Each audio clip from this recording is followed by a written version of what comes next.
Salam əziz YouTube izləyicilərim. Bugün sizə qadınlar arasında geniş yayılmış endometrioz xəstəliyi haqqında danışmaq istəyirəm. Endometrioz xəstəliyi uşaqlığın endometrial təbəqəsinin yayılması ilə təzahür edən patoloji bir prosesdir. Bəli, bu zaman qadınlarda endometrium təbəqəsinin hansı orqana lokalizasiya olmağından asılı olaraq kliniki əlamətlər verir. Ümumiyyətcə endometrioz genital, yəni ginekoloji və ekstragenital olmaqla iki qrupa bölünür. Biz bugün sizə genital endometrioz haqqında danışacağıq. Yəni xarici cinsiyyət üzvlərinə yayıla bilər, uşaqlıq yoluna yayıla bilər endometrioz və yaxud da ki, uşaqlığın daxili təbəqəsi olan miometriuma yayıla bilər və bir də qeyd edeyim ki, endometriozun yumurtalığa implantasiyasına da rast gəlinir. Buna isə deyirlər endometrioid kista və yaxud da çikolata kisti, şokolad kistası. Endometriozun yaranma səbəbləri məlum deyil. Bir çox hipotezlər var. Lakin əsasən estrogen, progesteron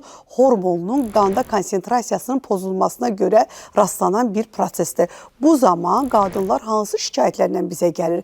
Belə xanımlar ən çox aybaşının uzanmasından, ağrılı aybaşıdan, aybaşı zamanı gür qanaxmalardan, cinsi əlaqələrin ağrılı olmasından və sonsuzluqdan şikayətlənirlər. Xəstəliyin diaqnostikası üçün ultrasəs müayinəsi, laparoskopik müayinədən və yaxud MRT müayinəsi ilə diaqnozumuzu qoyuruq və bir də qeyd edeyim ki, endometrioz xəstəliyinin hansı orqana yayılmasından asılı olaraq müalicə taktikamız isə konservativ və cərrahi olmaqla iki qrupa bölünür. Bu endometrioz xəstəliyinin yayılmasından, verdiyi kliniki şikayətlərdən asılı olaraq dəyişə bilər. Konservativ müalicələrimiz əsasən hormonal tərkibli preparatlardan, monofazalı koklardan, progesteronun analoqlarından, danazoldan, qanadaliberin hormonun aqonistlərindən istifadə edirik. Cərrahi müalicə yöntəmi isə burada endometrioz ocağının ləğvindən laparoskopik üsullarla biz kistektomiya və yaxud da endometrioid düyünlərinin laparoskopik yöntəmlə